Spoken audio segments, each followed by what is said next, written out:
I don't know how to begin our program today because we've lost so many lives over the past few days. The latest of which was the tragedy at Resorts World, which was initially reported as a probable terrorist attack. Well, of course, the Marawi incident is still developing study, and we'd like to find out how it will end. This morning, because transportation is a vital part of society, we'd like to find out if indeed we can have safe transport facilities, if we will have safe buses, planes, and ships. Magandang umaga, Sky. Magandang umaga po sa inyong lahat. Marami tayong pwedeng itakal ngayong umaga regarding transportation sa ating mga guests for today. Good morning din po sa ating mga media friends who are here right now sa TAPATAN SA ARISTOCRAT. And also condolence sa lahat ng pamilya na nawalan ng mahal sa buhay this past few days. Yeah, I lost a friend with Melo. It was identified among the casualties at 3 o'clock last Friday. But today, let's focus on what the government is doing. We will focus on the latest from the NCRPO. So this time, allow me to introduce our guests this morning. We have Herbert Coxon of MIT3. We have Mr. Dominic Abigtig, manager of the admin department of the LRTA. We have Joe Geronimo of the Philippine National Railways. I'm sure it's running. Nung araw sa Bicol, tawag ko ito, Pirmilang Rahot.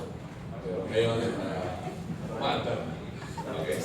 Kasama natin, of course,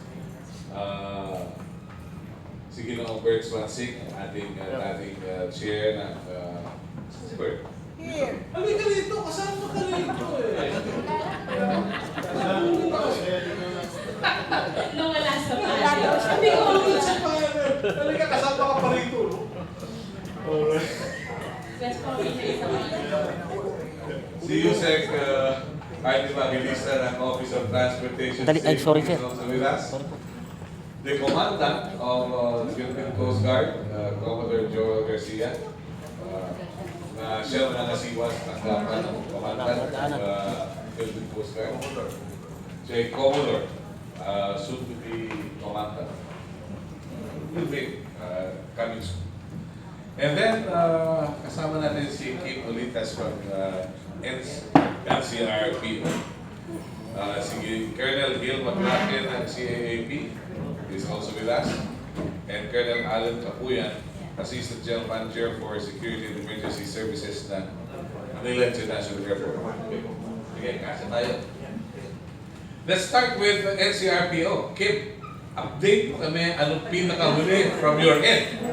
Dito basis ng ating discussions. What have you to tell us? Well, una po magandang umaga sa ating lahat. Yes, it has been sleepless nights for us. Alam po ng aming Regional Director, si Police Director Oscar Albayante, na sa kasalukuyan po ay binibrief yung ating mga mayor din tungkol po dun sa nangyari sa Resorts World. Na although talaga naman hindi tayo nagagalak, no? Pero at least nasabi natin sa publiko kahapon, no, with the backtracking that the task group has done, ay na-identify na natin yung ating perpetrator on that day. So, na-announce na po natin kung sino siya, si Mr. Jesse Carlos. Dati po siyang empleyado ng Department of Finance, and all this background that we have provided yesterday. Pero sabi nga po namin na hindi natin ititigil doon yung investigasyon. Itutuloy po natin yan. Titignan po natin kung nasaan yung mga pagkukulang o kung meron man tayong dapat itama, gagawin natin yon.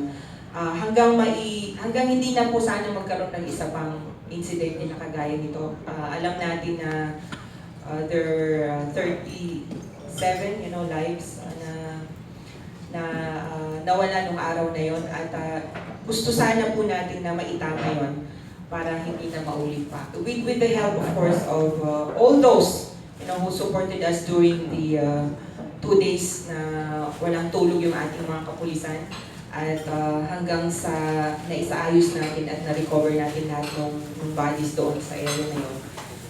Natutuwa kami din. Let me take this opportunity to also express our gratitude sa lahat po ng surrounding security. Dahil talaga po nung nangyari yung sitwasyon na yun, nagtaas po ng security level yung NAIA natin, yung Air Force natin, yung mga karatig lugar.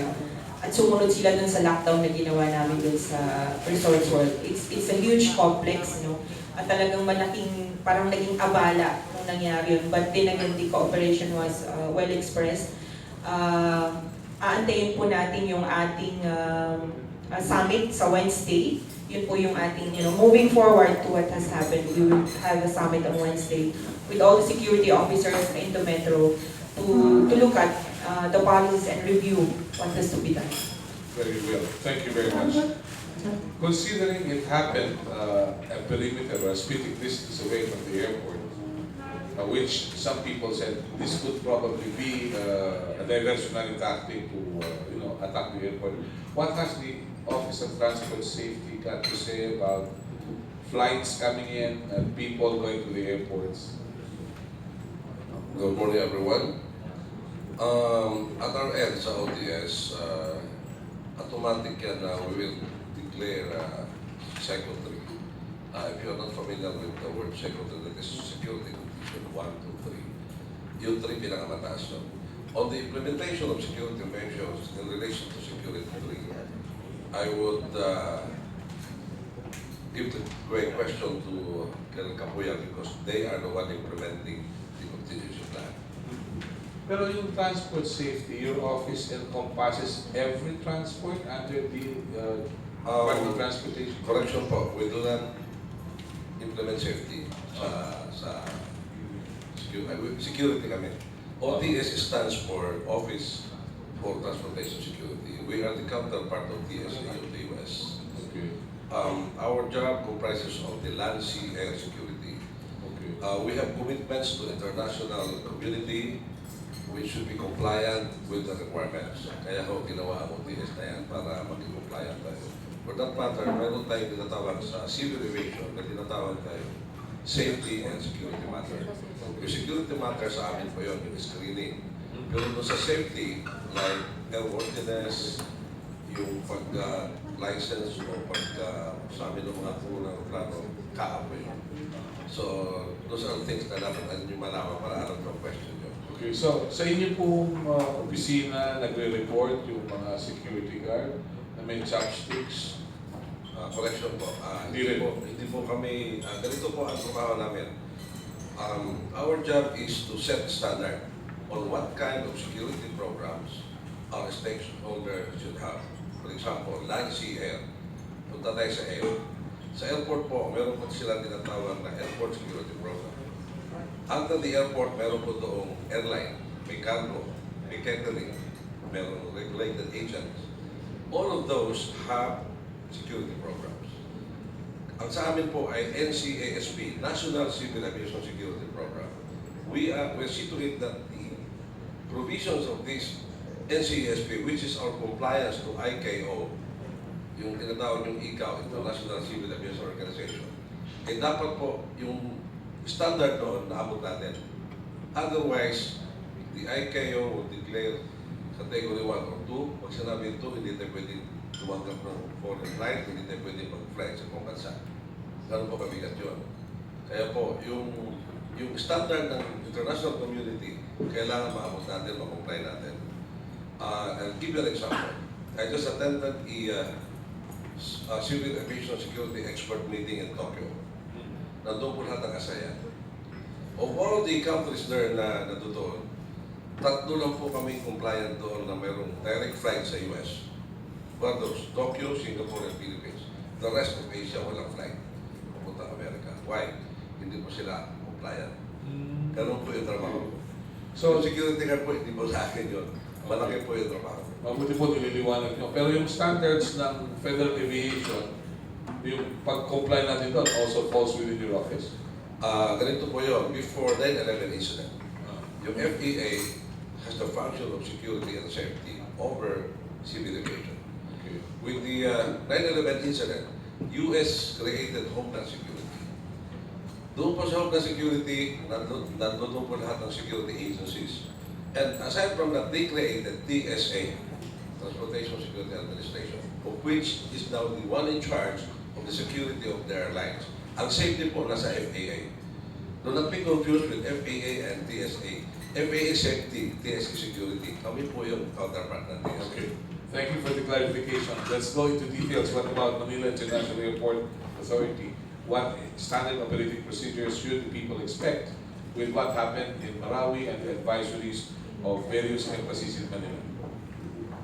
Thank you, sir. Good morning to everyone. I'm Colonel Kapuyan, retired, the Assistant General Manager of MIA. Just like what was stated by our OTS administrator, we are following what was in CASP, the National Civil Aviation Security Program. From there emanates the ESP, or the Airport Security Program. From there also, we have certain issues like airport emergency plans. We have a total of 13 SOPs in terms of emergencies. We take our cue from the OTS as regards to the declaration of SIGO 1, SIGO 2, and SIGO 3. And if you talk of SIGO 3, just like it happened at the resort of incident, SIGO 3 it is assumed to be there is an unlawful acts. So the Philippine National Police Aviation Unit will assume responsibility sa airport. In short, they will take over. Sila nga ang boss namin. Not the airline operations, but in terms of security. So they will take control of the command center and others. So the initiative that we done during that incident was right away we locked up the upon the guidance of our OTS, Mr. Colonel Minister, we closed the for 2 hours. But during this period, we are in constant communication with the National Security Advisor, Secretary Speron, with the Director General Ortigas, and with the Executive Secretary. Because the consideration there is, how about the travels of the passengers? So after 2 hours of assessment and interaction with our office administrator, we decided to lift. Back to operation. Back to normal operations. Yes, sir. So normal operations would mean delayed flights. Not necessarily, sir. It does not count that way. This is kidding. But just one, sir. Because we saw what we call back activities of MIA and OTS. OTS is actually triggering all security undertakings in all airports nationwide. MIA is just one component. But what we can assure is that every day it's a 24/7 observation on security measures. But of course, this incident is an example of a lone activity. This is something that we need to really take a closer look. Okay. Sa civil aviation, ano po ang inyong ginagawa to be assured that the flights leaving the Philippines and even private airplanes will not be used for something else? Naman yung task ng civil aviation authority of the Philippines Company includes air navigation system, our air traffic control system, and the rest of the airports that are not chartered, not chartered. When I say chartered, chartered airports has some level of autonomy like NAIA, Subic, Clark, Mactan, and lately Oscatignan, which is under the BBP program. The rest of the 85 airports are also under CAAP. And of these 85 airports, 7 are already rated of international category. Similar, I try to put it on a layman's term, no? Rather than, kasi kami may parang sinusunod na Bible eh. Isinusunod kami yung pagkatas. And yung conventions, which is yung ICAO nga, under the new account namin, Annex 17 of the International Convention of 1944, which is yung convention that basically, we are part of our function is as we run airports. Okay, when you run airports, you run a city. You are host to the airlines, you are host to passengers, you are host to concessionaires, ground handling services, security, and the whole thing. Okay, part of that is we have our own airport security programs. Yung airport security program na narinig yung AS, which sabi kanina ni Yusek Arthur at saka ni Colonel Allen dito, meron kami tinitingnan beyond the airport security program, which is a nationalized national civil aviation security program. So, under the NCASB, as airport operators, we are mandated to come up with our airport security program that meets the standard of the ICAO.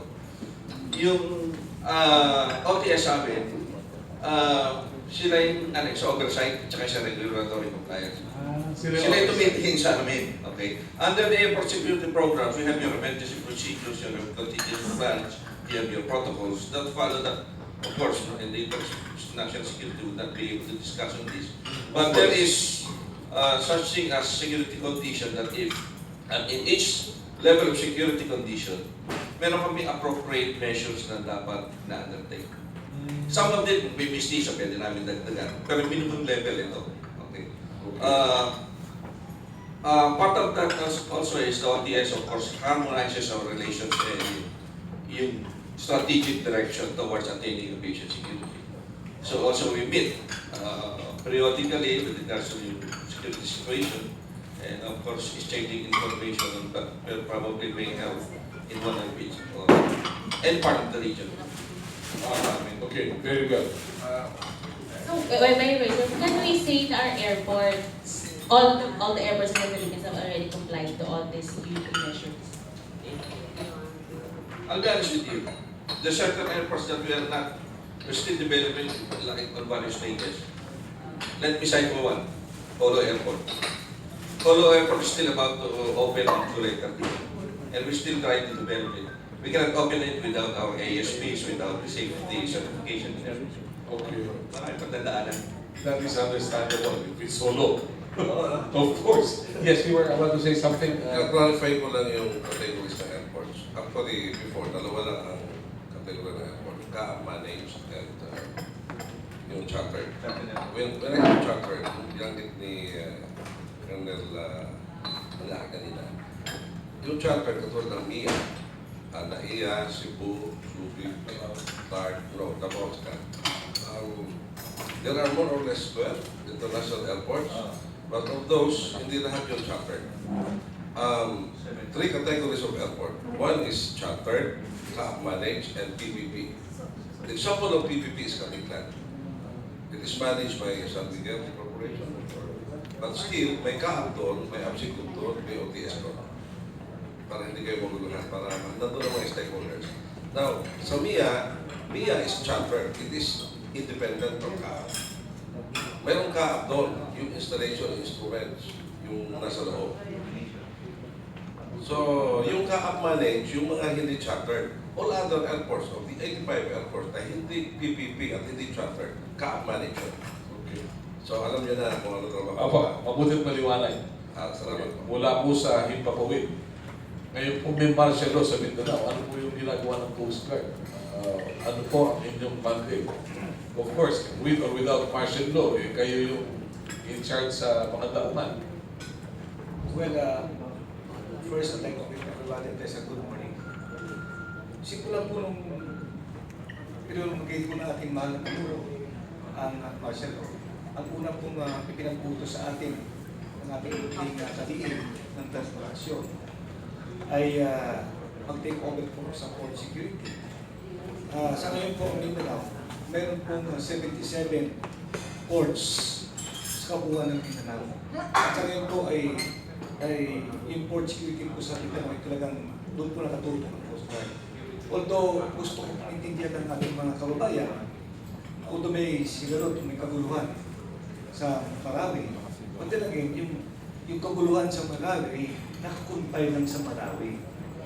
Ang bigyan po natin ng pansin na yung kalaban ng gobyerno ay hindi yung basta kalaban lang, kundi sila ay may access sa international community, katulad po ng araw ng ISIS. At alam din po natin at dapat po natin bantayan at mag-prepare po tayo na although sa ngayon may gulo sa Marawi, but then again, tingnan po natin na kung ito'y sila ay patungong maghasik ng lagim sa buong kapuluan. So in other words, yung talubaybayan ng Pilipinas o ang Philippine Coast Guard sa Mindanao ay nakapokus po ng magbigay ng suporta sa ating militar at sa ating PNP. Patungkol po sa pagbantay sa lahat ng port sa Mindanao at yung mga pasahero na sumasakay sa barko papuntang Kabisiyan at papupuntang Luzon. Opo. At saka nagpadala rin po tayo ng mga floating assets maliban po sa pagwardya sa magpagkondak ng Coastal Security Patrol sa Northern Mindanao in particular at saka sa Southwestern Mindanao. Meron po tayo isang dedicated ship na ang ginagawa po niya ay magdala lang po ng mga troops, mga galing po sa TAPATAN at saka sa mga NGOs, Okay. mga pagkain po papuntang pagkain di oro at iligan. Okay. Mabuti po kung gano'n. Pero lahat po ba na sumasakay sa mga sasakyan dagat? Kailangan merong lehitimong ID. Dahil baka mamaya yung ID nila galing sa klarong embreto, papasukan tayo ng may kalungkutan. Ganito po, first, titignan po natin kung ano po ang katulad po ng sila sa Southwestern Mindanao. Alam din po natin na sila po ang nanunguna sa pamilya. So in other words, we have identified that these Atosaya are using ships and fast boats as a tool of their trade. So if you remove the tool of the trade ng pamimirata, which is the fast boats, walang pamimirata. Kasi di man pumahari na pamimirata silang dalangoy lang sila. So ang ginawa po ng ating kalihim, si Secretary Tugadi, nag-promulgate po siya na tinatawag na security numbering system at saka maritime security protocol. Ito pong security numbering system ay ang patungkol po ito na ang lahat po ng sakayan ng dagat sa Pilipinas ay lalagyan po natin ng numero. Lalo-lalo na nakapokus sa mga motorized bangka. Dahil po sa ating record, bali 85% of the various activities sa Pilipinas are done through the utilization or use ng motorized bangka. So in other words, pag nilagyan mo ng number, security number, ang bangka malayo mo man, ay pag nakita ng ating mga PNP, military, at Coast Guard, ay pwede po nila i-apprehend. Ngayon, pag itong ginamit, pag nagamit po yung may numero na, ay yung may-ari po mismo pwede kailan ng charges. Okay. So ito po, ngayon, ang ibig sabihin, bakit po tayo nag-resolve ito? Because sa Pilipinas, sumusunod po tayo sa tinatawag na Safety Life at Sea Convention. Particularly, yung Chapter 4 and 5 at sa 11-2. Ano yung ibig po sabihin ito? Meron po tinatawag na ISP's Code, which is Chapter 11-2 ng SOLAS Convention, of which the Philippines is employing and enforcing. Kaso nga lang, ini-employ po natin ito sa 500 gross tons pataas o ang tinatawag na convention vessel. Okay. Eh paano naman yung less than 500 gross tons? Lalo-lalo na yung less than 3 gross tons composing close to 400,000 of them in our waters. Okay. Ito po motorized bangka. So ang hindi naman po pwede na i-require po natin sila na bumili ng kanila ng transponder. Kasi yung transponder po, yung humigit ko po ng 15,000 po isa niya. So magkaroon po tayo ng social chaos. Okay. So ang ginawa po natin na innovation ay yun nga, security numbering system na ipintulan po natin sila. Kasi yung 500 gross tons pataas, nakikita po na sa radar na natin eh. Nakikita po sila sa sistema natin. Sa lahat po ng, maski po sa atin na tinatawag na sa National Coast Guard Center, nakikita po natin yan sila. Okay. Kaya sila pumunta. Except po yung tinatawag natin non-convention vessel. So ating po solusyon doon, security numbering system. Commodore, if I may ask you, once you say fast craft, mabibilis yung mga sasakyan ng Abusaya, anong klase ito? Are they really faster than our crafts? Ay talagang mukhang mas mabilis kasi sa ating naval at saka ating Coast Guard. Ito pong tinatawag na sa naval, yung sa Hulay, Jongkong, nilalagyan po yan ng 2 o 3 makina at umaabot po ng 40 to 50 knots. Ang mabilis na barko po natin, sa totoo lang, at hindi naman ito pinatago ng ating otoridad, ay umaabot na po tayo ng 25 knots. So, yung ating pong craft, not so fast. Well, mabilis po sa standard. Mas faster yun. Mas faster lang yun. Kasi unusual yung 40 to 50 knots eh. But then again, hindi po siya mas mabilis sa bala. Mas mabilis pa rin po yung bala natin. Yeah. I remember, well, this was a long time ago when the police introduced fiberglass boats. Talagang mabilis, kung sa mabilis. Ang problema lang, pagpasok sa ulo, napasukan ng plastic, ayaw na umandam. Dahil ito yung bagong makina nila nun. Hindi po, jet type po yung sinasabi niyo. Uh, So pag propeller type po, hindi po nasasakyan ano. yeah, yun Pero ang pag ang makina ay jet propel, ito po yung naghihigop ng dumi. Yeah. Ngayon, yung po na tinatawag, ito po ay indigenous watercraft na gawa po sa bandang basulta, masinang sulta, kawi-kawi. Nakasakay ako dyan. Talagang masasabi po natin, magaling po talagang Pilipino gumawa ng maliit na sakay bandagan. 2-3 BMW. Or makina. outboard motor. Outboard motors. Ay, anyway, sa PNR po, how safe are the passengers ng ating train? Yan, maganda ito eh. Tama na natin yung MRT. Hindi, mamaya, susunod yan. Huwag mo mag-alala. Papaikutin natin. Sa Thank you, PNR po. sir. On behalf of our General Manager, Engineer June B. Magno, isang magandang umaga po sa ating lahat. Okay, for PNR po, on top of our security management program, so ang nangyayari po sa ating paligid ngayon, ang aming pong programa ay hardening our terminal and stations, and then increasing our security visibility and the workforce as well for our stations and the running services. And then, yun din po ang perimeter security, pinapabuti po namin lalo sa ngayon because we have 479 kilometers para bantayan. So, 479 yes sir, from Manila to Legazpi, though the bulk of the operations is concentrated in the metro commuter, Manila to Alabang.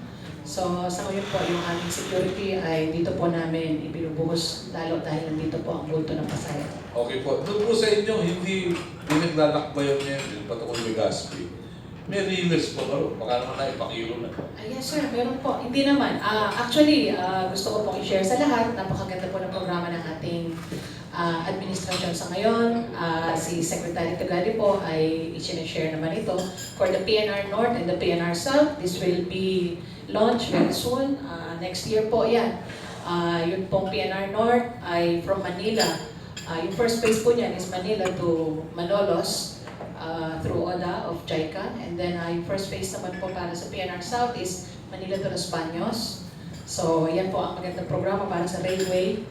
So yun pong tinatanong ninyo sir, yun pong non-operational as of now, dito po lalo na dito sa may parte ng Quezon, Lucena, up to Hondagua and Tagkawayan. So dyan po. Sa ngayon po, ang aming pong programa dyan ay replacement of from wooden ties to concrete ties. At saka replacement po ng mga relays from 35 kg to 37.5 kg. Okay. So parang pinakamasaya po rin yung skates ano? Yes sir, talaga po. Parang inaayos pa natin yung dadaanan nila. Pero sa isang banda po sir ay nakakatulong po yan kasi nasisigurado po namin na walang ninanakaw dahil sila ang unang tatamaan pagka mayroong ninakaw, hindi sila makakadaan. Yun ba yung mga palang kategori natin? Yes ma'am. Anong, in terms of security, anong pong ginagawa natin sa kanila? Sa ngayon Kasi po, parati ko sila nakikita I live in Santa Mesa area kung saan. Hindi naka-skates? oo, yes. Sa ngayon talagang ang hirap namin silang pagbawalan, ano. Pero meron po kami, ang aming pong security provider, ay meron po kaming flying along the route na, rolling security security para bantayan naman po kung ano yung mga nangyayari sa release namin, lalo na kung walang po dumadaan ng biyahe. Very well. Mula po naman sa ating mga kaibigan sa LRTA, ano po ba ang inyong SOP to keep everyone safe? Magandang umaga po sa lahat. Unang-una po ay nais po pahatid ni General Reynaldo Bedoya ang kanyang ipagdalo dahil po nasa meeting po sila ngayon sa DOTR. nag-heightened alert po kami at bawat status po sa amin ay may kanya-kanyang security plan.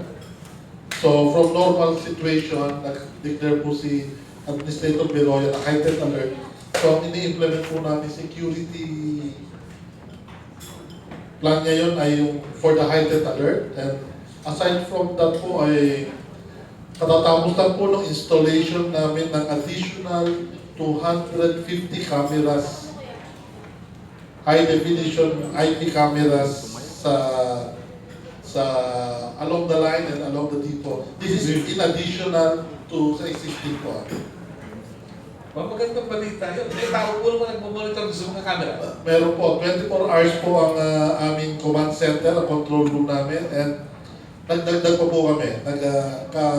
Uutos ka po ni Administrator Beroya na additional manpower to monitor the cameras. Ay, very good. Maganda yan. Dahil ano naman yung silbi ng camera kung ano nagbabantay. Opo. Okay. Eh dito po tayo sa paborito kong linya, yung MRT3. Ano po ang ating pinakauling balita? Tumirik na naman daw. Kaninang umaga, tumirik na naman daw, according to one of our friends. Ano po magkatotohanan? Good morning po on behalf of General Garcia. Pinapagod po yung kanyang work meetings. Sa MRT po, no, ang aming nagawa na at patuloy na ginagawa ay aside dun sa pag-ayos ng serbisyo para sa ating mananakay. For the security, meron po kami i-install na X-ray machines in 2 stations pa lang. At i-continue po namin ma-identify ba yung highly populated stations para makapag-install ng X-ray machines.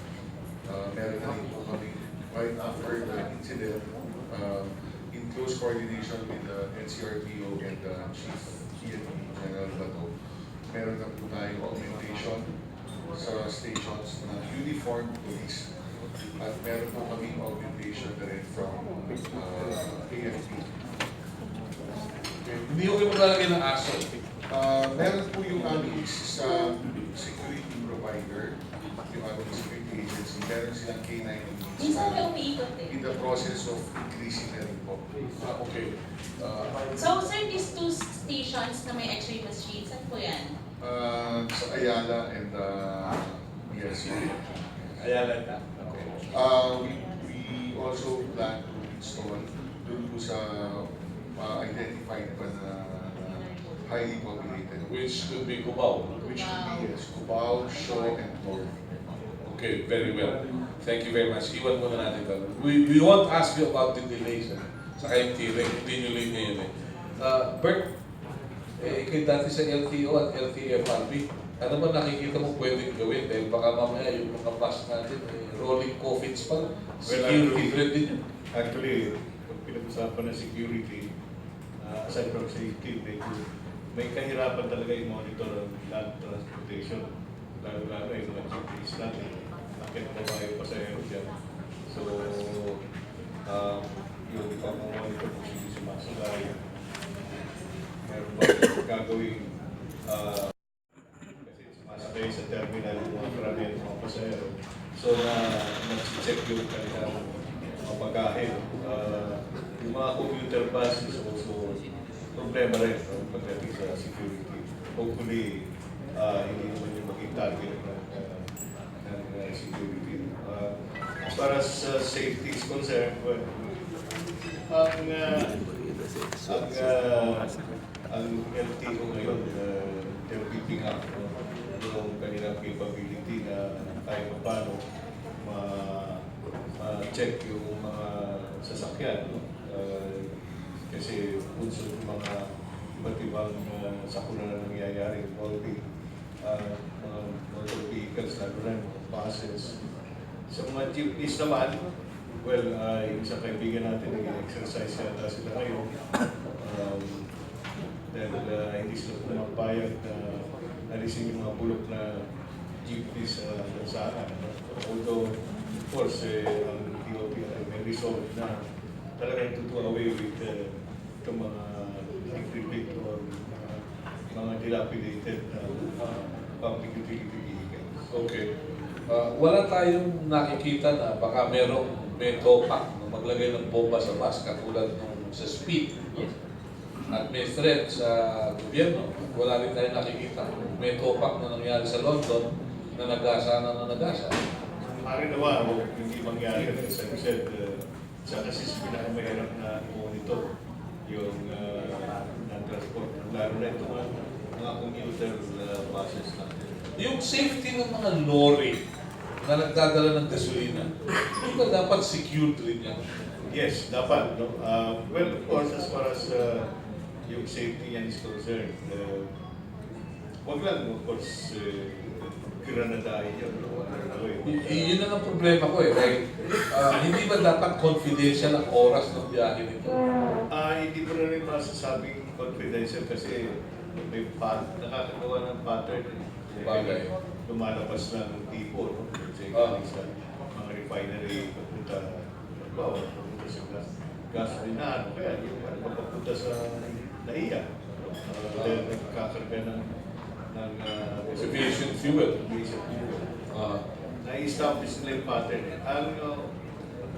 Ang ginagawa ng mga gasoline, yung malalaki operators, meron sila security na naka-assign sa kanilang mga units. Kasi ang isang pinag-uusapan niya is yung pilgrimage. So yung inaaral Yung nabubuliki.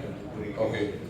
Palagay ko kung doon naman sa kanto ng Aurora Boulevard at Airport Avenue, si Michelle, if you're familiar, if you travel at 3 o'clock in the morning, Aurora, yung travel ng araw, alas 3 pa lang ng umaga, may mga laman lupa na nakabantay doon.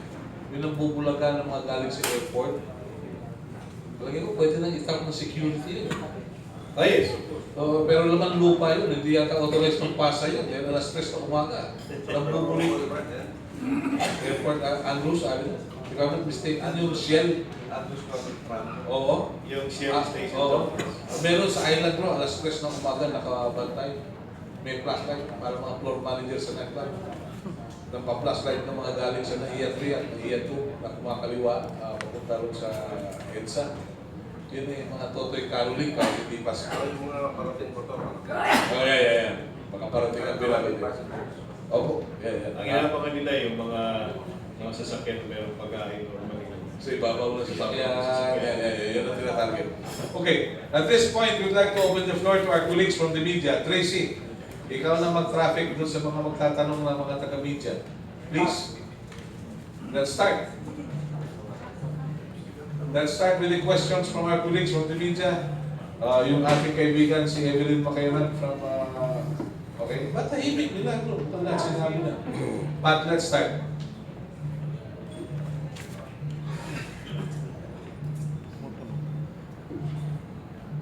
Sir, para at Santo Sir, to anybody who can answer.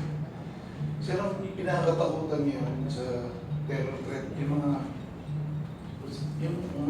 peak season sa kali, opening ng school, sa mga areas ba na covered nung tulad yung pabiyahe ng pabalik ng syudad, yung mga bakasyonista, plane, barko, makakasiguro ba tayo na wala tayo, hindi tayo masisingitan after the resort port? Ibig ko sabihin from the provinces to Manila. Malikiswela na yun. Yes. At CA, Sige. So, let's start sa police muna. Sabi ko, samahan daw po natin ng dasal. I think I can speak on behalf of the PNP po. No? Pag po kasi ganitong bakasyon, meron po tayong tinatawag na Sumva operations. Meron din po kaming ligtas balik eskwela. Yun po yung tinututukan natin. Yung Sumva po specifically, katulong natin yung iba't ibang agencies na nandito na rin po for safety ng ating mga kababayan, air, by water, sa ating mga kalsada. Yan po yung tinututukan natin pagdating ng mga panahon na ito. And by far, wala naman po tayong na-record na hindi magandang pangyayari. Except for vehicular accidents. Yung mga medyo kakulangan ng mga kababayan natin pag-check ng mga sasakyan nila, yun po yung mas nakikita natin. Wala naman po tayong na-record din na, for example, hijacking sa airport, wala naman pong ganun eh, since yung mga summer vacation natin, season po natin. Pagdating naman po dun sa ating balik-eskwela, bago pa man naman po umpisa yung ating school time, meron na po tayong close coordination of course with our LGUs, sa Department of Education para po set natin yung ating mga police assistance desks dun sa mga schools na lalo na yung very populated, yung marami pong mga estudyante, yun po yung tinitignan natin. Because we have to work hand in hand with the local government units, specifically yung ating mga barangay officials. Katulong po natin sila. And of course, we have limits also kung hanggang saan kami gaano kami kalayo o kalapit dun sa schools natin na tinitingnan natin. For today po kasi, specifically nag-open po yung ating public schools, but some other schools, like private schools and some other schools, sa 14 pa po and others in fact sa 19 pa. So ngayon we have welcomed yung sa mga public schools at so far wala pa naman po tayong natatanggap na naging problema or any security concerns mula po dun sa ating mga school authorities and yung mga barangay officials natin. So yun po yung tinitingnan natin. Annual naman po ginagawa talaga natin yan. We work together, MMDA, of course yung sa ating pong, sa airport natin, tuloy-tuloy po yun. Even with the Coast Guard, tuloy-tuloy po yun. Yeah, this may be classified for good undersecretary. Yung po bang profiling ng mga pasahero, kino-consider ninyo? Dahil yan, baka nagpapanggap lang na Pilipino, pero hindi naman pala Pilipino. Lalo na yung mga kapatid natin from Indonesia and Malaysia, who just look like us. Actually, mayroong tao nag-assign sa kanya trabaho. Aside from the screening points of the airport, mayroong unit dyan na ginagawa profiling na. Kung paano pinaprofiling ko na. Huwag niyo sasabihin yan. Then, gusto kong subukan nyo kung pabisa. Padadala ko si Pat Santos sa airport, paka-classify ko kung anong nationality. Pag ikaw dumaan doon, kasi bibigote ka, mukhang ma-profile ka talaga. Delikado yun. Mukhang Ayan, so Yan ang sinasabi. may mga bigote dyan. Kita mo, Pat, delikado ka. Profile ka. Profile ka. Sir, follow-up lang, no? Ano yung puro kayo security, di ba? Puro security pinag-usapan natin. Anong magandang aral itong resort board? Kung nakalusot talaga yun, anong lesson sir dito na... Anong lesson learned? Okay. Lesson learned dito sa mga amin. Yes. Sige, maganda to. Yes, sir. Kung mapunan ninyo, ang tanong ka agad, bakit nakapasok ng M16? Bakit yung tao hindi na sila? Bakit yung gwardiya doon sa resort mall? Walang pa rin. Daming tanong eh. Sana ako na lang tinanong para sumagot. In all hotels, 5-star hotels all over the world, yung gwardiya sa loob, wala talagang baril dyan. Ang may baril yung nasa labas. Okay? Now, napakahirap pigilin ang isang taong may diferensya at determined. That guy, if you notice, nagpaparilan na sa guard, cool na cool. Nakita niyo ba na hindi siya natatakot? Para sinara lang niya ang pinto na parang umakyat siya. Kung ikaw ay trained terrorist, ikaw ay sundalo wala na nagtuko, hindi gano'n ang gano'n mo eh. So, the best way is, siguro paigtingin natin yung screening, yung portion na yun, weak point yun eh. Weak point yung lugar na yun because did not expect na mayroong papasok na terrorist. We categorize him as, arms and dangerous. So, ano ang security plan ng hotel para doon sa portion na yun? If you notice sa airport, nag-observe kami na 3-tier defense system. Meron kaming checkpoint bago mag-terminal, meron kaming screening point bago pumasok ng terminal, at doon sa final, may screening point pa roon. Hindi pa satisfied ang airline. Meron din sila sariling screening point bago pumasok ng aeroplano. Ganun katindi ang screening sa airport compared to a hotel. Sa hotel, pag pumasok siguro sa sakyan papuntang parking, because plain view principle lang ang in-observe nila. Ang M16, natakpan mo ng towel na nakalagay sa upuan ang silturan ay puti, hindi mo na makikita kasi plain view lang eh. yun ang defect. So it's high time to upgrade the kind of security 5-star hotels are implementing. Okay. Would you care to add? Anybody from... Yes, yes, sir. From LRT. What we learned, the LRT learned from the research world is inactivate namin, and we're lining up pinalakas pa po namin, we're lining up mga training sa aming quick response team, because as we all know, ang maraming kinamatay ng mga tao sa research world ay due to suffocation. And the administrator also ordered the procurement of mga breathing apparatus and rescue equipments na binibid na po namin yan. Siguro in few weeks po ay i-deliver na. Very well, thank you. Yes, sir. Hi, Jackie Manalo, the ABS-CBN. Just want to ask kung meron po ba tayo nakukuhang any direct or indirect threats sa kanya-kanyang sektor ng transportasyon, and kung meron man or kung wala, gaano po ba tayo kahanda or handa pa tayo sa kanya nangyaring ganitong incident? NCRPO will have to answer siguro. Sa naiya mo lang.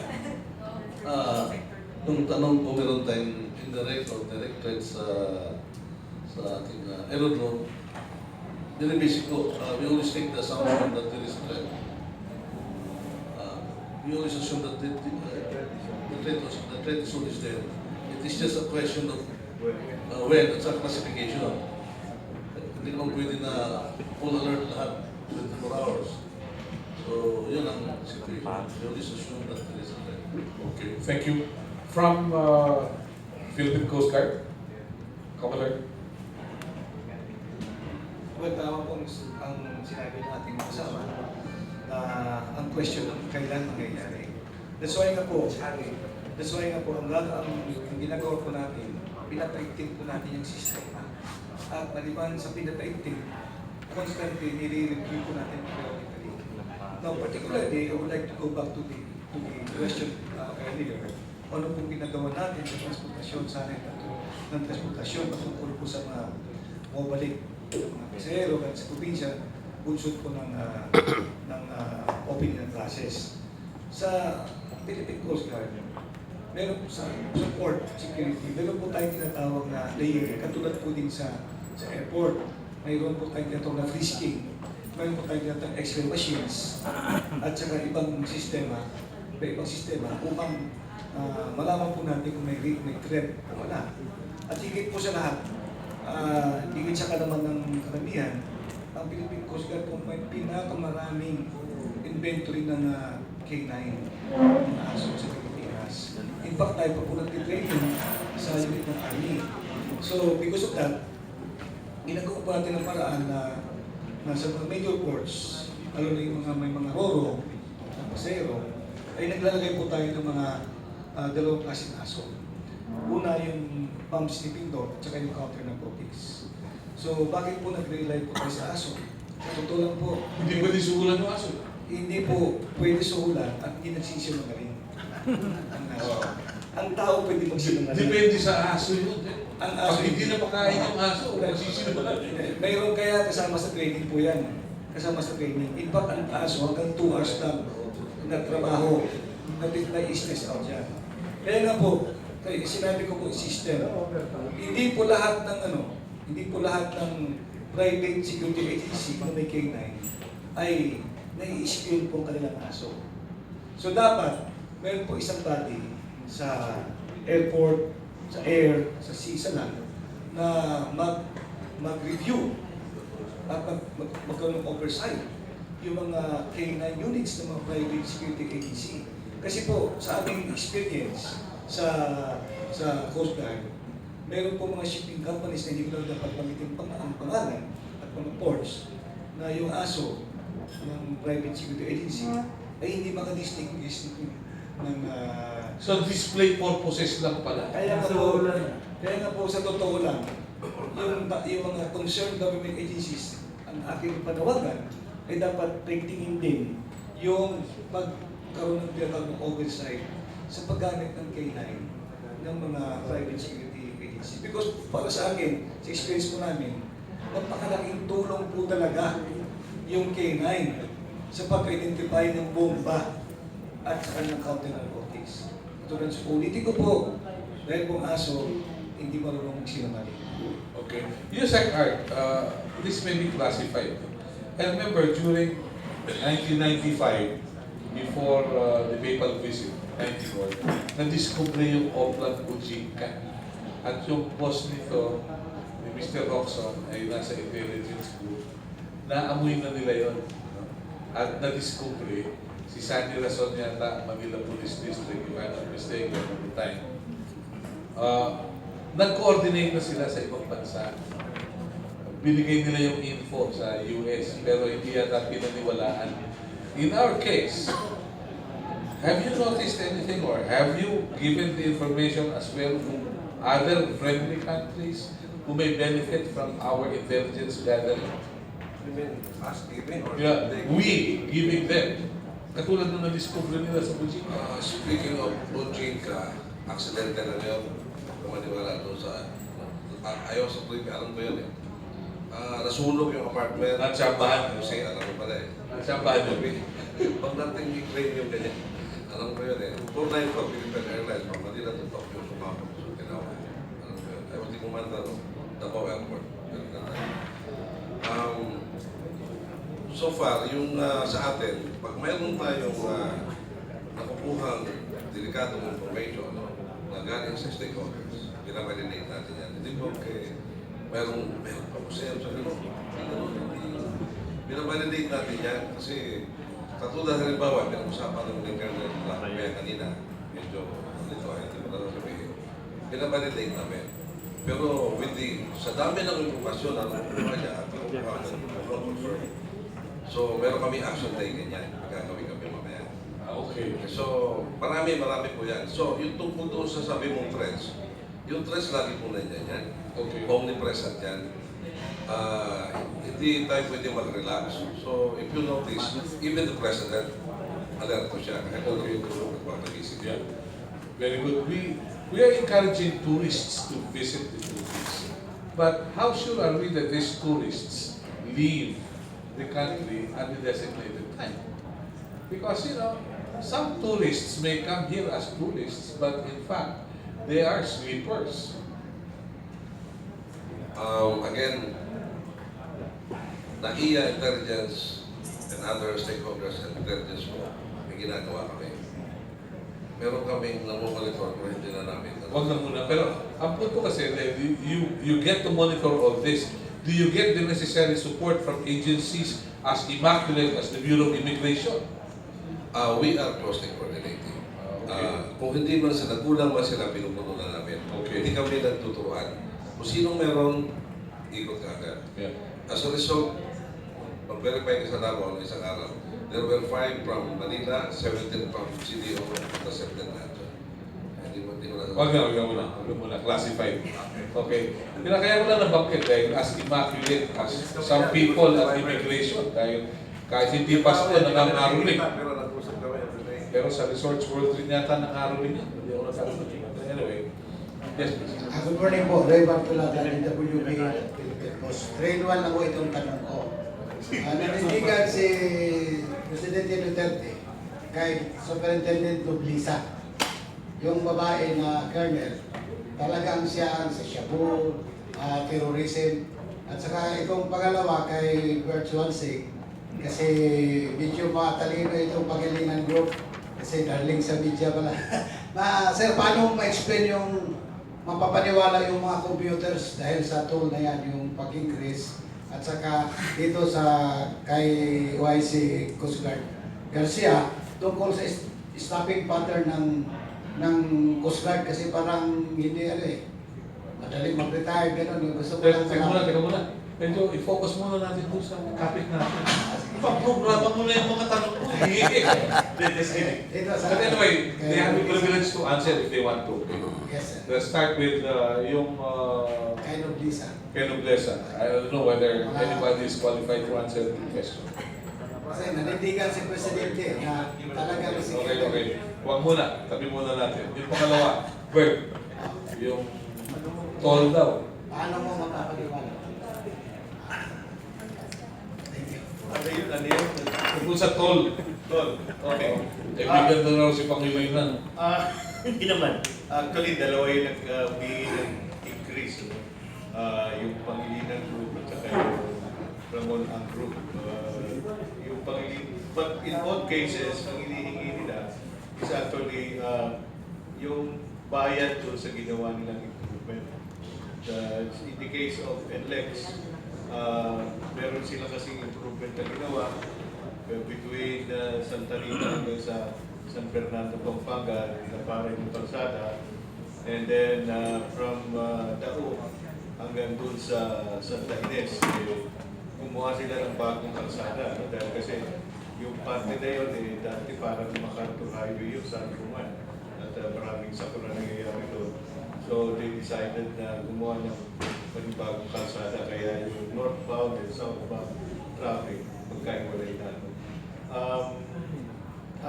Actually, ang sinisingin nila is 3.9 billion pesos. Doon naman sa kabila, yung San Miguel Holdings, ang gusto rin nila mangyari is ma-recover nila yung expense na ginawa nila doon sa kahabaan ng Star Tollway. Kasama na rin doon yung paggawa ng bagong kalsada doon sa from Lipa to Batangas City. Kasi again, yung lugar na yun dati para rin MacArthur Highway yun. Salubungan yung sasakyan doon kaya maraming paggaan kaya so they decided na kumuha rin ng bagong kalsada. Although right now, hindi napapakinabangan yun kasi iba yung Sawang Bridge at matatapos yung Sawang Bridge by August. August? August, this year. What year? This year. This year. Okay. Kala ko next year. Actually, paparating na dito yung ginawang tulay. Sa France pa ginawa yung tulay. Oh yes, Matil po. At dinisassemble tapos katalin dito para reassemble. Okay. Thank you very much. Yes, please. Magandang umaga po. Ito ay agwas ng opinion. Dalawa pong tanong ko. Una po sa Coast Guard. Kayo, napag-isipan nyo ba? Handa ba kayo? Gusto nyo ba tanggapin lahat yung mga second-hand donation na hindi na pwede tanggapin ng Philippine Navy, Philippine Air Force, Philippine Army, etc. Assuming na may diferensya doon sa pagtanggap ng mga donation in regards to AFP at kayo po hindi na AFP, DOTR kayo. So, ganda ng tanong. Parang ibig mo sabihin, bibilhin ba ng tao yung mga bulok na sasakyan sa tubig? Gano'n ba yun? Ito, donasyon. Hindi po. Kasi, ganito po yung aeroplanong nakapatay ng 10 sundalo, yung po yung Marchetti SF-260. Yung po ay brand new na binili sa Italy. Yung nakikita natin sa TV, yung po yung North American OB-10 Bronco. Na yung po ay second hand at maaaring 10 years older dun sa Marchetti. Okay. Kaya from my point of view, non-sequitur yung desisyon ni Pangulong Duterte na huwag na tumanggap ng second hand. Okay. Kayo po. Okay, maraming salamat sa iyong katulungan kasama ng Leroy. Una sa lahat, wala pong record ng Philippine Coast Guard, siguransa po, na tumatanggap na second hand. Ganun po kaya ng Coast Guard. At sa totoo lang po, meron po tayong 10 brand new na vessel galing sa Japan. Yung 4 nandito na sa atin. In the next 6 months, makukumpleto na yung 10. Maliban dyan, mayroon po tayong 5 brand new na Coast Guard vessels na kasalukuyan ay kinukonstruct sa France. Isang 84 meter at 4 na 25 meter. Ngayon, mayroon pa po tayong 2 brand new na again, kasalukuyan, kinukonstruct sa Japan. 95 meter po ito. So, mas malaki po ito sa mga sakay panlagat ng ating Philippine Navy. So meron po tayong ngayon binibidding ng Department of Budget and Management na helicopters at eroplano. So para lang maali yung ating pong agam-agam, ay siguro po naman, kung lang hindi naman brand new, ba't di po tayo kukuha ng brand new? Ba't po tayo aasa sa second-hand? Pero sa record po, wala pong natatanggap ang Philippine Coast Guard simula sa point ng second-hand. Salamat po. Pangalawang tanong ko po. Kasi tungkol dito sa threat ng terrorism, ang advice ko po sa pamilya ko, mga kaibigan, pag gusto niyo pupunta sa mall, pumunta po kayo ng opening time. Ang dahilan niya po ay noong 1995, meron pong APEC dito. Meron pong mga villa na tinayo si former President FPR sa Subic para sa mga heads of state. Nung ako po ay nagdala ng mga kamag-anak kong balikbayan sa Subic, pagpasok po sa restricted zone, ay meron search. At sinerch yung pick-up ko, na meron ng Dr. Shell, ng mga aso, ng mga ano. Tapos, nung clear na, sabi ko sa Sargento, Sarge, mangungumpisan po ako. Bakit to? Ako tingnan nyo, meron akong 4 na klaseng flares. Ito pong sakyan ko, ginagamit ko panghapot ng kwitis. Pasurero po ako, hindi ko po tinatapon yung mga luma, yung mga balot, etc. Nandiyan. Bakit hindi naamoy ng aso niya?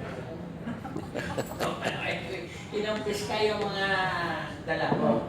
Pero sabi niya, pwede kong kunin sa kusina. Nung nasa kusina na, tinanong ko yung mas matandang sargento. Sabi niya, sir, yung aso, kagaya rin ng tao na papagod. So, tama ba yung advice ko na kung gusto yung pumunta sa mall, pumunta kayo ng mas maaga para hindi mapagod yung aso. Kala ko may connection sa security, sa aso pala. Anyway, yung opening time. Yan, sa inyo po. Well, basically kasi, pag sinabing aso, sabi ko nga, hindi yan katulad ng tao na may 8 hours ng trabaho. Ang maximum niya 2 hours lang. At after that, i-stress yung aso. So, ang ginagawa po natin, mayroon po tayo tinatawag na management ng mga aso. In other words,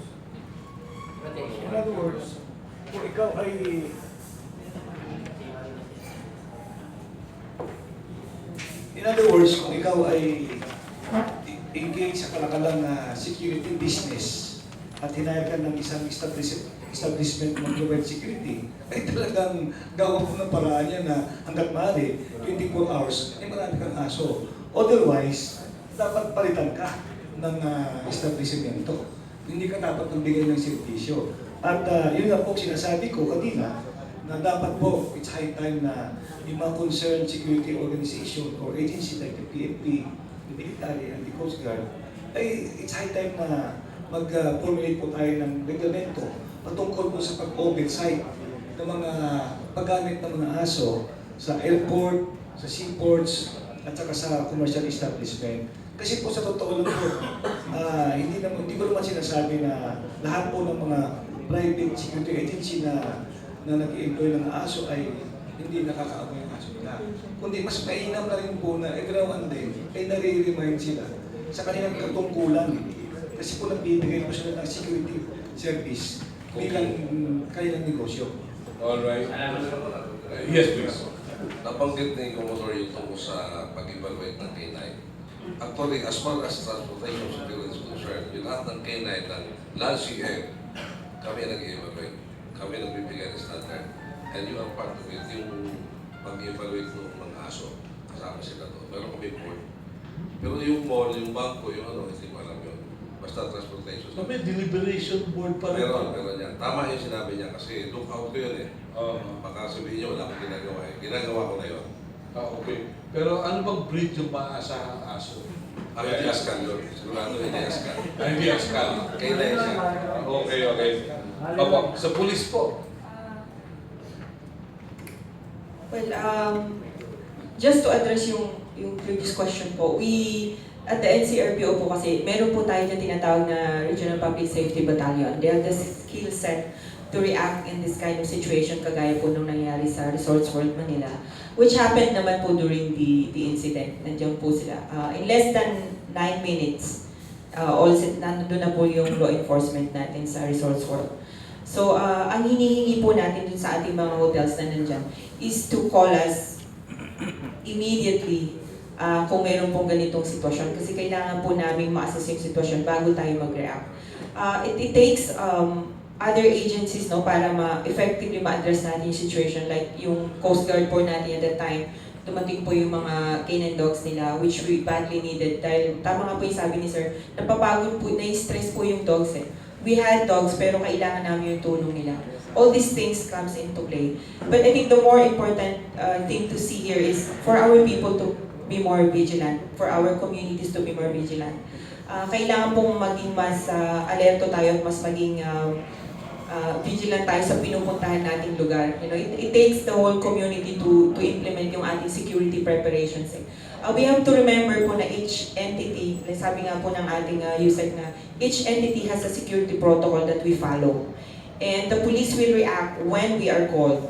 Pag tinawag po kami ng like what happened with Resorts World, nangyari po yun mga 12 So we got there mga 12:09. The RD was there already. Nag-assess pa po kasi yung Resorts World din. So meron tayong protocol na sinusunod nga po. Ganon yung ating sinusunod. Bilang respeto din po kung anong meron silang nakaset na protocol dun sa entity na yun, like Resorts World Manila. At lahat po yan, all the other hotels and other malls, meron po silang security protocol na sinusunod din. But ang point po natin dito, maging vigilant po yung mga kababayan natin. Tumawag po tayo. Kung kailangan na natin tumawag, maging alert po tayo kung meron tayong kakaibang nakikita. Ipagbigay alam po natin kaagad sa ating mga authorities on the ground para po ma-address natin ng tama. Okay. Nagpapaalam na si Commodore Garcia. Unless you have questions for may tanong ka sa Coast Guard, Tess? You said Clark. Sige, sandali. Baka meron tayong kapatid sa loob. Ayan.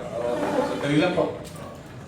We will be through by 11, don't worry. We cannot afford to serve lunch. So, questions for Coast Guard? Okay. Siguro, let me just ask you, Commodore, what do you perceive would be the Coast Guard's role? Especially ngayon na merong state of emergency or martial law in Mindanao. We will augment your forces there. Now, if you do, wouldn't that cause yung sabi nga, baka maging manipis yung resources mo in Visayas and Mindanao? Well, basically, meron pong pinagputos sa ating transportation.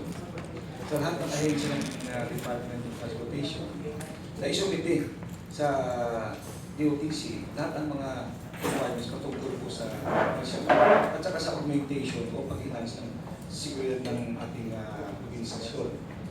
So, sa ngayon, ang Philippine Coast Guard, na-approve yung pinapurbahan ko ng DBM ang recruitment ng 4,000 personnel.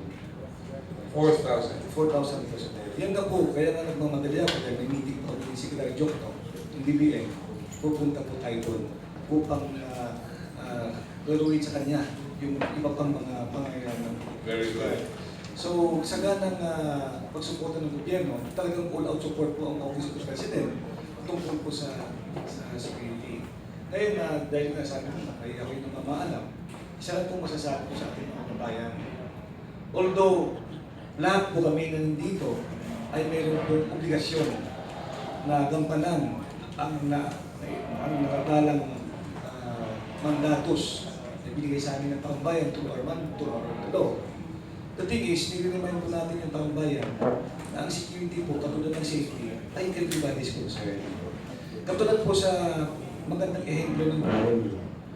Biro mo, kung hindi po sa tulong ng mga taong bayan mismo, hindi po, siguro ang buhol ay siguro sira na kayo ng bulit sa buhol. So, magpananawagan po ako na yung inyong pong gobyerno, particularly ang inyong pong transportation security, ay talagang 24/7 pinapaigting po natin ang aming po pagmamadyag at pag-i-employ upang mapabuti at mabigyan po ng seguridad ang taong bayan. Ngunit, nananawagan po kami. Uulitin ko po, ang safety and security po ay it's everybody's concern. Maraming salamat. Thank you. We'll just pause for a picture. Natakot ako sa binanggit kanina ni Commodore yung aso. Kami kasi ni Tess, biktima ng aso. Pero as arrest, search and seizure order ng martial law. Picture muna tayo. Picture po muna. Picture muna yung ating file. Sino po mag-volunteer kung mga picture? Okay. Derek. Long time ago. Tayo po tayo.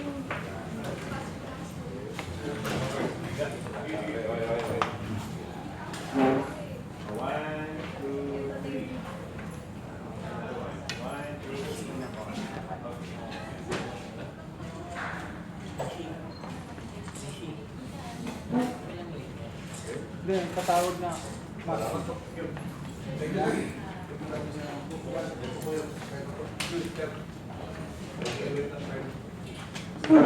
Tuloy tayo. Final minutes na. Sir, thank you po.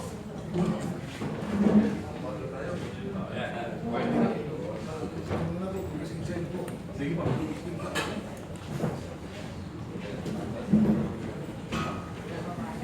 Okay. Balik. Sir.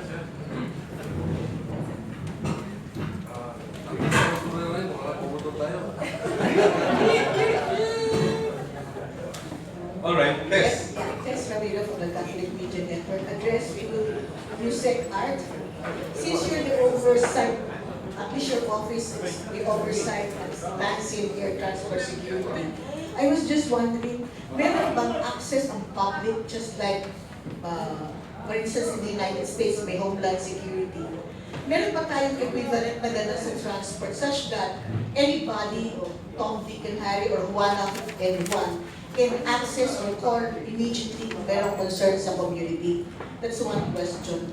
Pangalawang katanungan po ay, ano po ang nakikita ninyong challenge sa OTS right now with respect to the other departments na kinakaharap ng inyong opisina such that you really need to pull things together para masabi natin na talagang the public can feel safe about transportation? Dali na question nyo ba? Pinahirapan nyo ako. Kaya nga, sa bandang huli na ako nagtanong eh.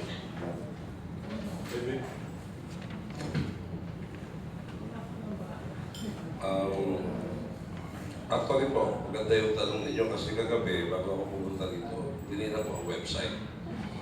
There is a website for OTS, nakalagay historical background na ginawa ng previous administration, mandate, and then powers and functions, na lahat mali. So, pag uwi ko mamaya, ako po. Revise mo. Opo. I-aral ko po, i-correct ko to. Gusto mo yun sa mga dahilan kung bakit punta ka ba? Ano yung mga challenges? Yung pong pangalawang tanong ninyo, yung challenge. Yeah. Pero yung first, yung ano, yung kung meron bang access ka agad, bang ang mga... Ito po yan, dito, sa sinasabi ko. Kung sa website, like for instance, yung hotline na pwedeng tawagan na yung ordinarily, 117 ang tinatawagan, pero pulis ang sumasagot. Ma'am, yung 911, connected sa lahat yun eh, sila na mag-i-inform sa police office. So it's still 911. Yung sinasabi ninyo, as early as 3 days, 5 days ago, yes. mayroon na po kami, yung command center namin na ganito lang kalaki, ngayon ganito lang kalaki. In a week's time, ma-activate na po yun. Yung pong command center na yan will be able to see land, sea, air. Just like the 911 in the map. The statistic will show that all countries na mayroong CCTVs like Singapore, Dubai, parang zero crime sila ron.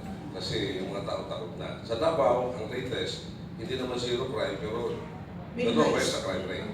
For that matter, yun po ngayon ang ginagawa namin dahil we are going to integrate ang rail, narinig ninyo, bibili ng 200. Naka-install na. Okay, naka-install na. No? So actually, nandiyan na, MMDA, naka-install na yan. What I'm going to do is to make a MOA with these stakeholders, these agencies and units, para maka-integrate kami. Just like Mia, meron sila. Pag kayo po ay aalis, tatandaan ko po yung mukha nyo na ilagay ko sa database. Pag aalis kayo, makikita ko kayo, kailan kayo umalis, kailan kayo bumalik. Ganun po, kagaling yung gagawin natin. So, kung ang challenge ay to monitor movements of people, as long as naipasok ko ang pangalan mo, picture mo sa database namin, meron din kami database eh. Kaya mamamonitor kita kung saan ka pumunta, kailan ka pumunta, kailan ka umalis, kailan ka bumalik. That's as far as kung meron kayong access dun sa mga tao. Pero kung paano kung nagtatago, they're not ordinary citizens that can easily be pictured or can easily be photoed through public or Although detail documents. ang magiging sagot ko niya, ganito na kasi yan. Kung siguro nila po, magkagaling ng Saudi Arabia pupunta Pilipinas, Yes. a month before, alam na namin yan. Hindi ko na sasabihin sa'yo. Yeah, okay. So that means to say, yun yung isang mga challenge na inaasahan namin as ordinary citizens na pwedeng makabigay kasiguruhan sa amin na we will be safe. That's what you're saying. That will be part of my party. Wow. Thank you very much. Very good. Pero I don't know whether you have to work it out with immigration because, you know, nakakalungkot man. Pero na kita ganito yan. Yung integration na sinasabi ko, that would include the PCTC, the immigration, pati yung passenger list. Ang nakita ko kasi, sa isang bansa na ginera ng 20 taon, yung Vietnam, a decade ago, meron na silang computerized approach. Pag pumasok ka, yung passport mo i-scan na lang eh. Paglabas mo, i-scan na lang eh. Sa tayo, disembarkation card pa eh. Wala na. Meron po tayong program yan, yung fast, ano pa yun, travel? Meron tayo niyan, program na yan. Yung pag ikaw naka-enroll doon, magbabayad ka na, ginagawa ng negosyo eh. Bayad ka, yung passport mo, pagbukas na ng pag-scan po, kasi ito, diretso ka na. Ayun yung sinasabi nyo. Pero yung iba na yung mga human trafficking, talagang inaano yun. Okay. Fiscal integration. That's the job of immigration. Normal na yun. Yeah, very good. Yes, please. Good morning. I'm Camilo Migueles of KITV.PHILIPPINES, social media. Ito pong nangyari sa Marawi, siguro marami tayong mga forces na dinala natin from Luzon to augment yung forces doon. Kasi nakikita natin sa TV, may mga taktinigera, may pang mga ship na pinapunta ron. Meaning to say, dito ngayon sa Luzon, parang nabawasan tayo ng persa. Siguro, no? I'm not sure. Pero whether nabawasan tayo o hindi, surely, kailangan natin ng multiplier force. Hindi ba? Dahil accepted naman na parang kinukulang ang persa natin. I was sitting with the table there, composed of private securities. No? Lately, napanood ko sa TV that the private security companies were required to turn over high-powered guns. No? Ang mga kriminal natin, ang gamit nila, high-powered. Ngayon, ang itong mga private security natin, ang hawak nila is only up to shotgun. We will be at the mercy of these criminals. Di ba? Kaya, ewan ko lang kung gusto kong malaman kung ano opinion niyo po tungkol dito. At isa pa pala, na gusto ko rin ma-raise, during the time ni Presidente Marcos, very effective yung infiltration sa intelligence, part of the preemptive action ng military natin, ang DPA, yung Deep Penetration Agents. Kaya ng DPA. Ngayon, parang lumalabas kasi, reactive lang tayo, kagaya nung sa Marawi. Nalaman natin sa Marawi, nalulunan sila. Pero kung halimbawa, yan ginamit natin yung preemptive action ng Deep Penetration Operation, siguro kahit pa paano, may idea tayo na papasok. Thank you po. Thank you very much. Ako mag-delegate ng sagot. Sige nga po. I-delegate natin ang sagot ha. Doon sa portion ng force na deployment, kaya ni Kim yun. Doon sa yung enemy sighted in Marawi, si Mr. Kapuyan ang magaling doon. Doon sa portion na sinabi nyo na nakikita sa media na may mga tangke, may mga aeroplano, alam nyo ba number one enemy sa crisis management? Media. Because media is uneducated when it comes to operations. Wala silang pakialam kung ito be the result of sa gera na yan, basta mayroon silang ma-cover. Bukod, nakataas ang paa ni Trillanes doon sa sopa, nanonood siya, nagmamaneuver ang sundalo sa hotel. Tama ba yun? Kaya may crisis management, meron tayong contingency plan. na dapat ang media nakikinig to sa crisis manager kung saan sila pupwesto. The problem is, hindi sila nagpapakontrol. Look at the data. The first step there is to segregate the scene from the public and media. Ano mo nangyari? Hindi naman segregate. Pati yung pakabutan na sulat, nakikita. Kasi hindi crisis manager mga purpose administration. Diba? Now, sa aspekto ng yung deployment, Kim, Napauwi na tayo. Ayan. Hindi po nabawasan yung tropa natin sa Luzon. Ang nangyayari, ang ginagawa po kasi natin pag nag-augment po tayo ng forces, first, we have the Regional Public Safety Battalion first, and then we have the Special Action Forces. We also have Joint Task Force with the AFP. Kung kailangan po natin dagdagan yung pwersa dun sa Marawi, ang nag-augment po dun, yung Karatig Region, yung pinakamalapit po doon, hindi po from Luzon. Yun, ganun po yung pag-divide natin ng forces natin. So, hindi po galing sa Luzon yung tropa natin. However, yun po na sinasabi niyo na force multipliers, yan po ay activated naman po sa buong bansa natin. We do have force multipliers from our LGUs to non-government organizations na tumutulong po sa atin with their own skill set. Kung saan po sila nakakatulong, yun po yung ibinibigay sa mga pwersa natin sa baba. So, ganun po yung nangyayari sa atin sa pagdating po sa pwersa natin. So, huwag po kayong mag-alala, hindi po tayo nabawasan dito sa Luzon. Hindi po natin gagawin yun, of course. Although, ang nangyari po kasi sa atin, just to remind po the public that we have been on full alert since the declaration of the President that this country is in the state of emergency. Ever since po hindi yan bumaba yung full alert na yan, status natin. Sa buong bansa po yan. But I think NCRPO is being magnified kasi nga po everything happens in NCRPO. So when we say we're on full alert, people suddenly ask bakit tayo naka-full alert? When in fact, last year pa po naka-full alert po ang NCRPO. So, it means pag full alert, hindi red alis yan. Sandali, ang ibig, we do not use po kasi the blue, red, that's for their armed forces. Full alert noon eh. Ang ibig po sabihin ng full alert, all our people are on the ground, you know, hindi po tayo nag-grant ng mga leave of absence sa mga tao natin, except when, of course, meron man po talaga tayong emergency sa mga pamilya natin. Yun po yung ginagawa natin. 100% po ng mga tao natin nandyan, in case something happens, then we are all on duty, ganun po yun. So, yun po yung full alert na tinatawag natin. Hindi po sa mga taong binibigay yung order na yan, sa police lang po yan. There has been a mistake a couple of weeks ago about this use of full alert, na ang sinasabi lang po natin, sa police po namin yan, hindi po yan sa public. And also, dagdagan ko lang po yung sinabi ng mga kasama natin dito about the threat, no, on terrorism. Tama po yung sabi ng ating mga senior officers. The threat is always there. Sabi niyo nga po kanina, is omnipresent. But the danger, you know, that brought about by this threat is on different levels. That's where we all come and work together and sit down and talk how we should address the issue. Thank you, sir. Buti na lang pumunta ako sa Port Bonifacio kahapon.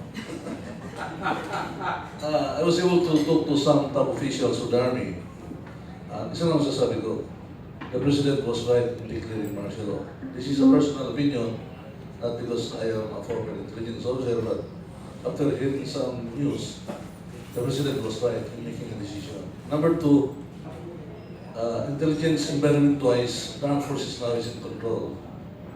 Of course, operational environment is different. But as looking at myself as an ordinary citizen, of course I have to ask because I consider it as part of the area of interest. I'm in the airport, that is my area of operation. The entire country is my area of interest. As regards to that, I believe the armed forces, the Philippine National Police, are really on top of the events that transpired in that area. I think it's in the headlines that the President was declaring something on Marawi, but in terms of appreciation, our security forces are in control. Okay, very well. There was a time when intelligence was mispronounced. Yung intelligence for a time was intelligentsia. Iba yata talaga yun. Iba talaga yun. Those were the days. Okay. Okay. Hindi na, intelligentsia is a waiting down. Iba yun. Yes, please. Okay. So, different things pa rin. Good morning, gentlemen. I am a concerned citizen. In a recent... Your name, please? I'm Mr. Nito. I'm a concerned citizen. In a recent meeting in Singapore, security meeting where most of the attendees are defense secretaries of different Asian countries. Indonesia mentioned about 1,200 ISIS currently in the Philippines, and our Philippine representative is saying they know about 250 to 300. It's a big gap. Can you explain why? Anybody dare to explain this? Karen Allen? When we heard the news that there are foreign terrorists in Malawi, let's go back to the war in Mindanao way back in the 90s, the all-out war. And I was then an intelligence officer of one region. Ang nakuha namin doon ng passport, kalahating sako. Kaya lang at that time, because of the magnitude of war, hindi na siya masyadong binigyan ng importansya. So, ibig sabihin, ito nangyari na i-identify, mas maganda in the sense na hindi ganun karami. Pero ang point is, expectedly, meron talaga mga other like-minded individuals na the same ideology. So, papasok talaga siya. It's hard to determine for sure the numbers, but I'm sure with the effort of OTS, with the direction on that end, mapayos. Kasi meron collaboration naman iba-ibang bansa in terms of if you talk of anti-terror at saka yung Interpol, yung mga collaboration na. Opo. So, kalahating sakong passports all out war. Wow. Kalahating sako. Would you recall kung ano-ano mga bansa ang pinagkulan?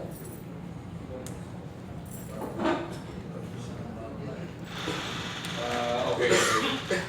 Maybe classified. My point in asking is, if some other countries like Indonesia saying information like this, parang napangunahan na yung Pilipinas, they are putting us in the impression is that there are pieces of how we do things in the country. I think it should be rectified. I have attended several counter-terrorist operations. Pero sabihin ko sa yung background, pulis ako ha. Dati akong pulis. I'm a retired police colonel. Pulis ako. Sa experience ko, ang sumbong, pag hindi sobra, wala. Ganun lang yan pag sumbong na ano pagkalaman. Now, in my seminars abroad, we have been warned that ISIS in Iraq and Syria are shrinking. That the most probable place kung saan sila pupunta ay yung bansa na mayroong Muslim at mayroong kaguluhan. And for that matter, they warn us na yung Southern Philippines ay isa sa pinaka-lugar na pupunta nila. Back to your point na 1,200. Pwede oo, pwede hindi, but subject to validation yan. Hindi po nakalagay sa dyaryo, nilagay sa media, positive na. We have to confirm that. Kasi totoo namang meron pero hindi naman ganun karami.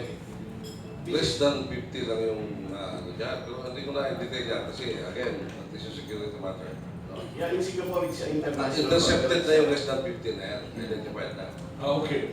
So, could it also be possible that such statements, I'm just looking at it differently, was said to discourage tourists from visiting the Philippines and visit their country? That is not for me to answer kasi wala ako sa tourism, wala ako sa MNP. You know, we invited the Secretary of Tourism to join us today. Tinapak po siguro. Yeah, but we never heard from their office.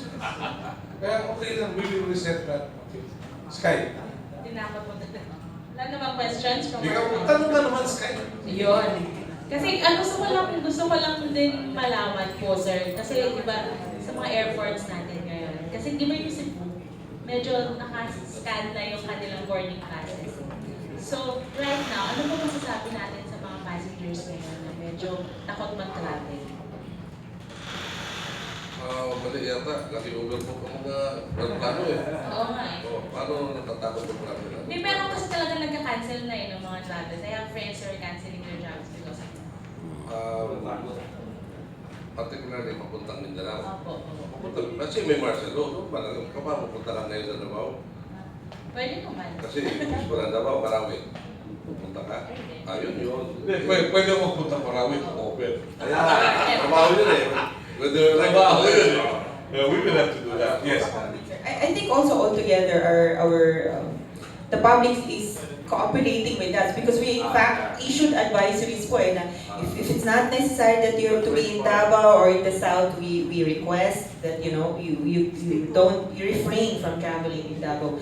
But we didn't say naman po na do not go to anywhere else in the Philippines. And hindi naman po natin kasi sinasabi din yan. And I think it's also a sign of their engagement to what we want to achieve, that we wanted to provide security for everyone. So ang pinupunto po natin dito siguro if people are canceling because they're also listening to what we're trying to tell people about our advisories dito mo po sa ating mga area na hindi na dapat muna puntahan for the time being.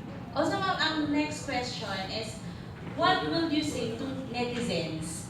Kasi di ba, nung nangyari sa Resort World, ang daming post sa Facebook ng mga witnesses na nandun. So ano ang pwede nating masabi sa kanila, how to control their posts or anything? Kasi maraming mga fake na lumabas. Una pa man, tama po yung sabi ni Sir kanina na mayroon po tayong crisis management na committee. And let me just use Resorts World kasi siya yung pinaka-recent po. Immediately when the Resorts World happened, we were convening in just less than 20 minutes. I immediately went to the media and told them not to air anything that I will say because we were mobilizing our people on the ground. On that time, on 12:20, nakiusap po ako sa ating mga kasamahan sa media na I will talk to you but please do not air it dahil we're doing a tactical movement. And the risks are maraming TV doon, we have internet, ma-monitor yung galaw namin. It will be danger for the people inside the hotel and our people also. But 5 minutes when I left their area, my face is on Facebook. They aired yung sinabi ko. So, it's altogether supposedly maging responsable po tayo because it's when things like this happen. And I think already the public, especially here in NCR, we have always been transparent of what we've been doing, security and all these things. But when we ask for you not to air it, we mean business. People work so hard for this to make sure that things don't go the wrong way. I got a surprise of my life when you were quoted as saying you already identified the person behind. Anong oras, anong araw nyo nakilala talaga yung may kagagawan ng Resorts World attack? Dahil may pumasok sa balita kagad na meron kayo na identify nyo. Oo, agad-agad. Yes, kasi ang nangyari po kasi meron tayong CCTV ng Resorts World. Hindi lang immediately pero at least mga 10-15 minutes nakita na natin. Not who he is, but kung ilan ba, ano ba itsura niya. Meron na po kasi kaming CCTV monitor na nakita na at that time. Pero we asked specifically the media not to air because he's an active shooter, and things can go badly. So yun po yung sinasabi namin, and we've asked many times, we've said many times, we'll update the public and the media, but please wait, do not air muna. Okay. So importante po yun. So going back to your question po, is we ask, especially mga netizens natin, it's a very powerful tool. And wrong information is wrong information. Mali po yun, nakakagawa po tayo mas malaking alarm. So mas maganda po na i-validate natin sa authorities natin. We have people on the ground, we have commanders who are there. You can always validate with the police kung ano po talaga nangyayari. But please do not pass on information. Yeah, very well. Thank you very much. The good Yusek mentioned yung Luneta hostage crisis. I remember, I also had difficulty this time finding out if there were foreigners. Why? I asked the authorities, I asked DFA, would you have any information? I was given two options. One is to check with the police, And number two, to check with the embassies. Can you imagine how many embassies there are? In tourist-oriented establishments, God forbid another crisis happens, people on the ground should be DFA, DOT, and DILG. No? Dahil sila yung makakapagbigay ng accurate information sa media. Saka i-contain mo yung media, katulad mo nangyari noong 2010. Because of competition, may mga tanong yung anchors. Ano nakikita mo dyan sa grandstand? Sagot yung reporter. Pinupuntirya na ho ng mga SWAT yung bus. Pinupuntirya na yung pasahero. Patay. No? One life lost is one too many. Do we have more questions from our colleagues from the media? Then? No question? Okay. No more? Okay. All right. Ito lang pahabol. Yes, please. Yes, please. Pertaining to sa media and during crisis. Actually, during crisis, merong folder yan. Kami nung doon. Yung on duty, alam niya na kung gagawin doon. One is, yung sa control ng media, ganito na kasi yun. Halimbawa, MIA, merong mga accredited media dyan. Yung mga yan educated dyan, alam nila na brief na kung gagawin. There is a certain portion there na ang media na doon na nakikita nila yung area, they can observe. Pero doon lang, kino-confine lang sila. But before they can go there, ina-accredit sila. Yung sa Luneta incident, walang pwedeng i-accredit doon, kaya bahala na. Wala nang manage. Diba? Pati nga yung si Tulpo, nakaka-connect doon sa Justice Center eh. Hindi dapat. So, mismanage talaga. Maraming may pinatatanong tayo. O, sige nga. Sila?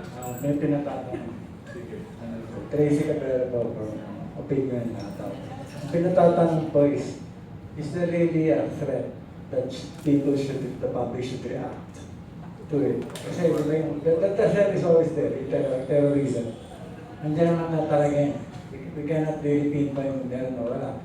But what I'm saying is there really a threat that people should prepare for it, specific threat? May Banda sa PNP.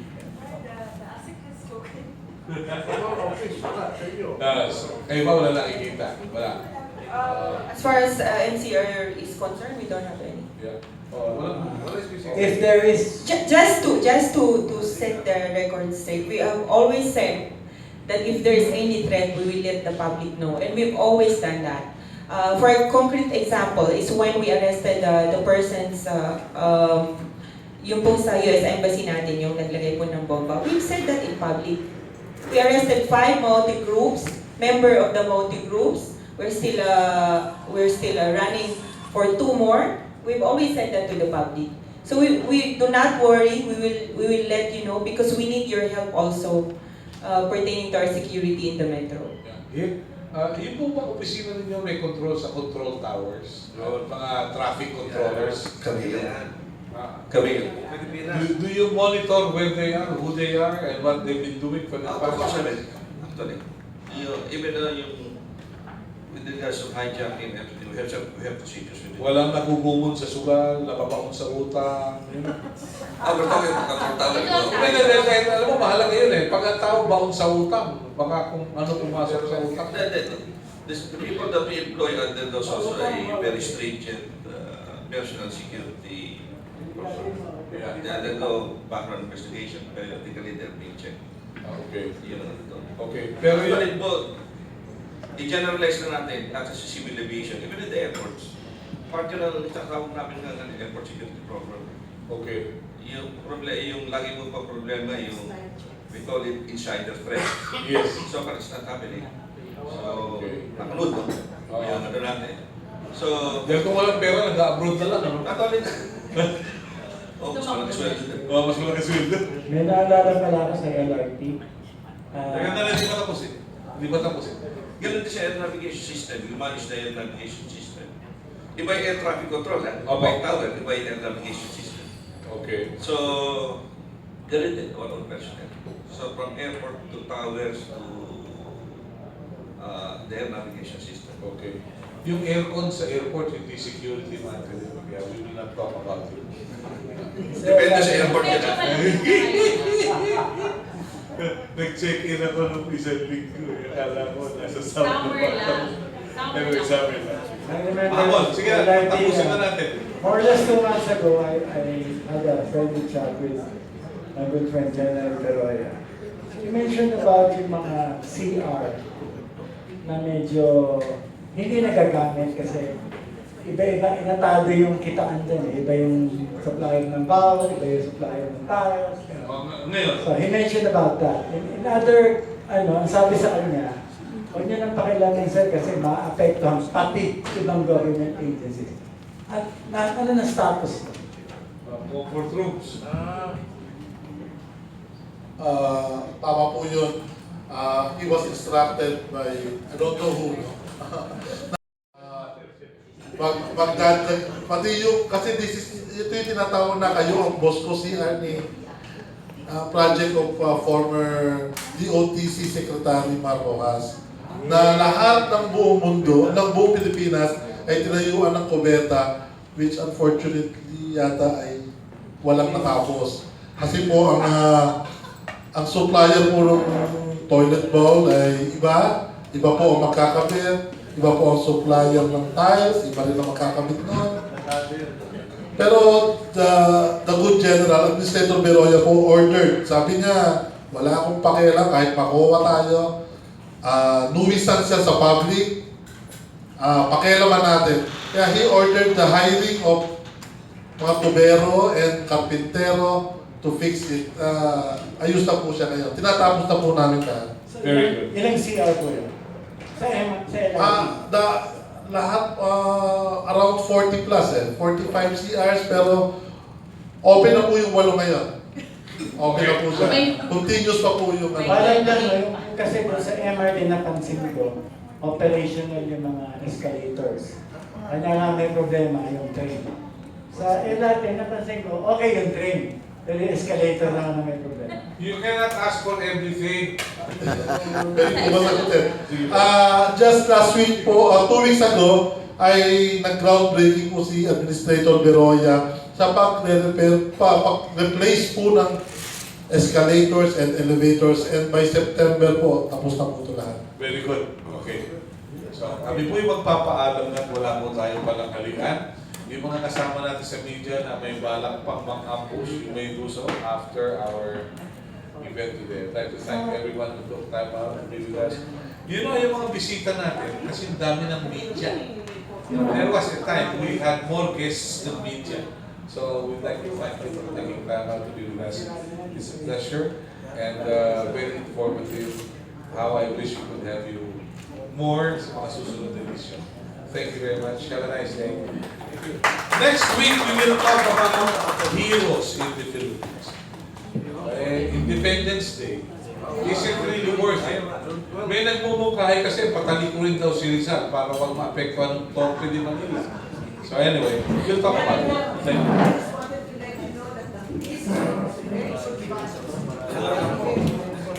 Thank you. Picture ulit.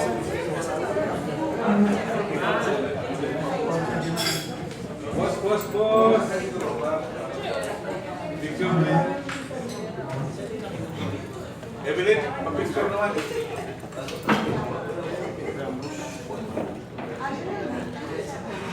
Picture pala tayo. Selfie ulit, selfie. Pwede ako mag-studio kasi wala naman ako.